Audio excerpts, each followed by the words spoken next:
आस्था व साहिलचे लग्न ठरलेले असते, त्यामुळे साहिल वरचेवर त्यांच्या घरी यायचा. आस्थाच्या वहिनीसोबतही गप्पा मारायचा.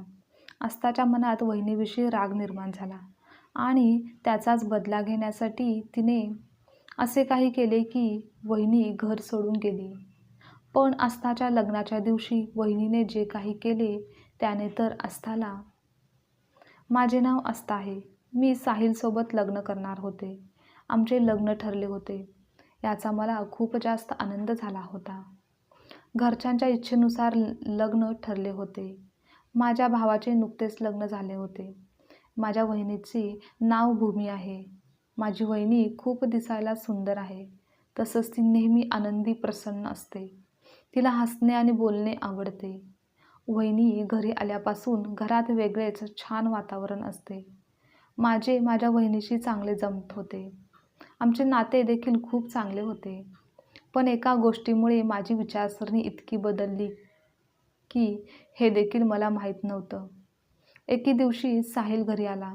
तेव्हा वहिनी आणि साहिल एका खोलीत गप्पा मारत होते. मी आधीच सांगितल्याप्रमाणे माझी वहिनी खूप बोलतात आणि विनोद देखील करतात.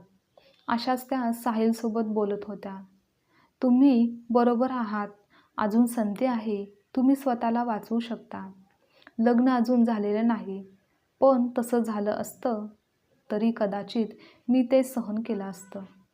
पण त्यानंतर साहिल जे बोलला ते ऐकून मला खूप वाईट वाटले. तर साहिल म्हणाला की काय करू वहिनी, मला कदाचित तुमच्यासारखी सुंदर कोणी सापडणार नाही. पण आता मला जे काही मिळालं आहे त्याचाच मी स्वीकार करतो. हे सर्व संभाषण गमतीने होत होतं. पण ते माझ्या मनाला लागलं होतं.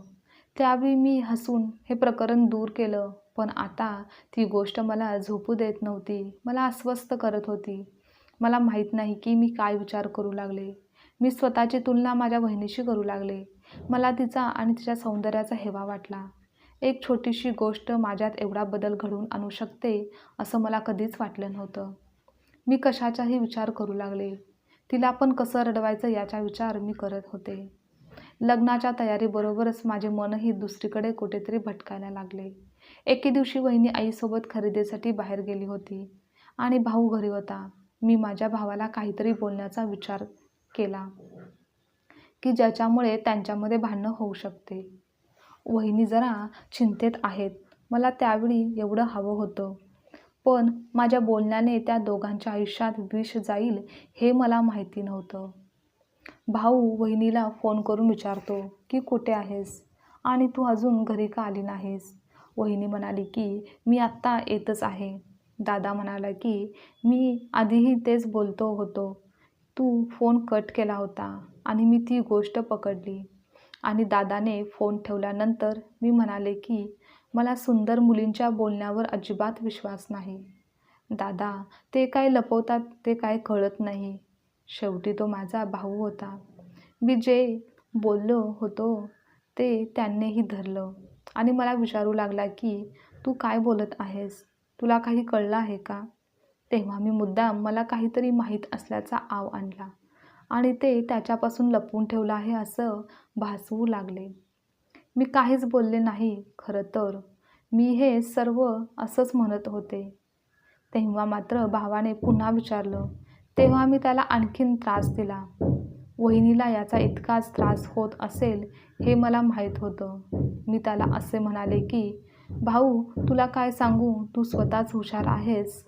दादा पुन्हा म्हणाला तुला काय म्हणायचं आहे, तुला काय म्हणायचं आहे ते स्पष्ट मला सांग. पण आता मी काय बोलू. त्याचवेळी वहिनी आल्याने बरं झालं आणि मी प्रकरण तिथेच थांबवलं. पण मला खूप आनंद वाटत होता. मी माझे काम केले होते. वहिनी येताच भाऊ त्यांच्या खोलीत गेला. आता मला फक्त वहिनीचा चेहरा बघायचा होता. त्यानंतर साधारण तासाभराने वहिनी खोलीतून बाहेर आली.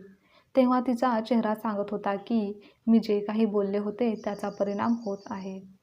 दादाही दुःखी झाला व गप्पच बसून राहिला. आणि त्या दिवसापासून वहिनीचेही बोलणे आणि हसणे बंद झाले. तर वहिनीचा चेहरा नेहमी पडलेला असायचा. मी इतकी कठोर कशी काय झाली हे मला माहीत नाही. पण तिच्या अश्रूंनी मला आनंद मिळत होता. दादा आणि वहिनीमध्ये सर्व काही ठीक नाही हे आता आमच्या घरातील सगळ्यांच्या लक्षात येत होतं.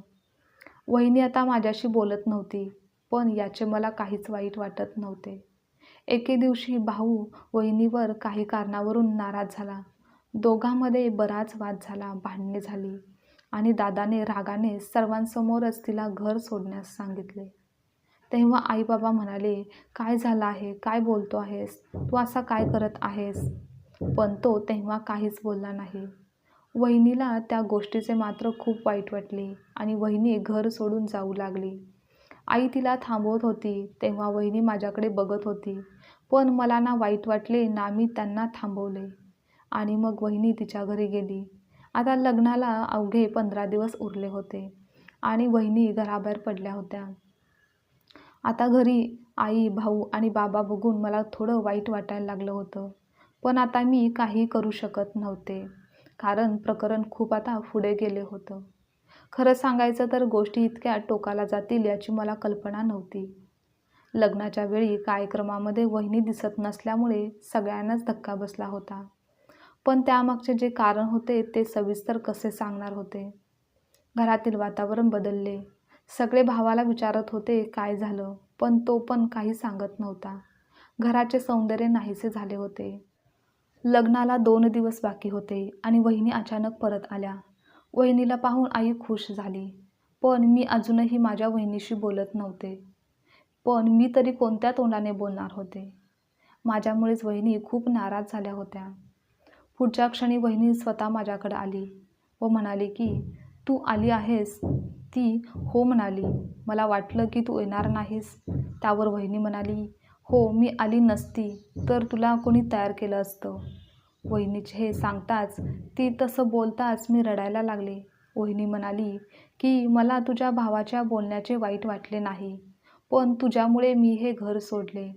मला वाटलं होतं की तू मला फोन करशील, पण तू तसं केलं नाहीस. तू असं का केलंस ते मला माहिती नाही. पण मला तुला एक गोष्ट समजावून सांगायची आहे. आता तुझे लग्न होणार आहे. तू दुसऱ्या घरी जाणार आहेस. तेव्हा असं काहीही करू नकोस, ज्याचा तुला नंतर पश्चाताप होईल." वहिनी म्हणाल्या, "त्यांची काळजी करू नकोस. जर त्यांचा बायकोवर विश्वास नसेल तर त्यामध्ये तुझा दोष नाही. मी त्यांना सामोरे जाईल. तुझी लग्नाची वेळ आली आहे. त्यामुळे तुम्ही आनंदित राहा." खरं तर वहिनी येताच घर उजळून निघाले होते. वहिनीच्या बोलण्याने मला माझी चूक कळली होती. मी माझ्याच नजरेत पडले होते. आज मला खूप काही शिकून गेली होती वहिनी. आज माझ्यातील मत्सर, राग संपला होता. पण यामुळे माझ्या मनात भीती निर्माण झाली की मी चुकून कधी कोणाचे तरी काही नुकसान तर करणार नाही ना. आणि वहिनी माझ्यासारखी नाही. मला माहीत आहे ती भावाची काळजी घेईल. मी माझ्या वहिनीसोबत खूप काही केले, खूप जास्त चुकीचे वागले, पण ती मात्र आपलं कर्तव्य विसरली नाही. आजची कथा तुम्हाला आवडल्यास लाईक, शेअर, कमेंट करा आणि चॅनलवर नवीन असाल तर चॅनलला सबस्क्राईबसुद्धा नक्की करा.